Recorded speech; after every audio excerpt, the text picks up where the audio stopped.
Misteri dipilihnya tanggal 17 Agustus sebagai hari pembacaan proklamasi oleh Soekarno.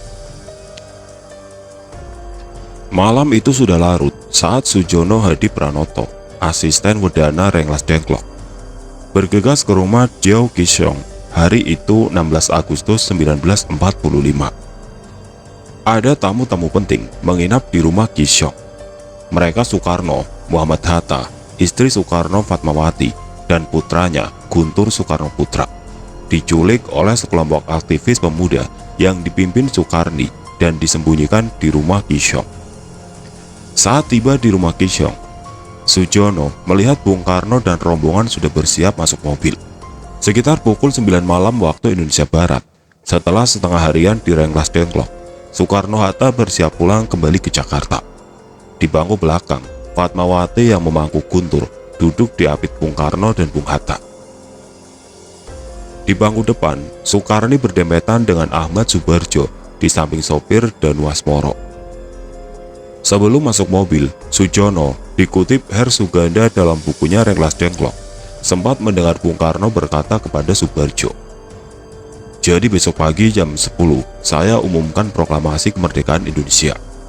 Subarjo menjawab singkat, "Ya."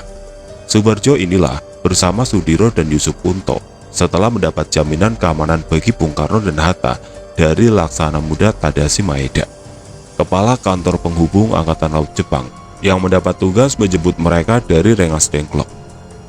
Bagaimana muncul tanggal 17 Agustus 1945 pukul 10 sebagai saat proklamasi kemerdekaan? Tidak banyak sumber menjelaskan. Delia Nur yang menulis buku Muhammad Hatta, Biografi Politik, tidak memaparkan kapan persisnya waktu proklamasi itu diputuskan. Dalam biografinya, Menuju Gerbang Kemerdekaan, Bung Hatta juga tidak bercerita soal penentuan tanggal itu. Sagimum MD menulis dalam bukunya, peranan pemuda dari Sumpah Pemuda sampai proklamasi, keputusan itu diambil di Rengas Dengklok saat Bung Karno berdiskusi dengan Subarjo, Soekarni, Hatta, dan Subono. Dalam biografinya yang ditulis Cindy Adam pada 1965, An Autobiography as Told to Cindy Adams, Bung Karno mengatakan sudah memilih tanggal itu jauh-jauh hari. Saat masih di Saigon, Vietnam, ketika dia dan Hatta diundang oleh Marshal Hisaichi Terauchi, Panglima tertinggi tentara Jepang di Asia Tenggara, pada 12 Agustus 1945, dia sudah memilih 17 Agustus sebagai waktu pembacaan proklamasi. Saya seorang yang percaya pada mistik. Saya tidak dapat menerangkan secara pertimbangan akal mengapa tanggal 17 lebih memberi harapan kepadaku. Hari Jumat ini, Jumat Legi, Jumat yang berbahagia, Jumat suci. Dan hari Jumat adalah tanggal 17.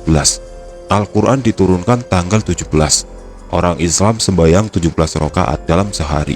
Mengapa Nabi Muhammad memerintahkan sholat 7 rakaat? Mengapa tidak 10 atau 20 saja? Ini karena kesucian angka 17 bukanlah buatan manusia, kata Bung Karno.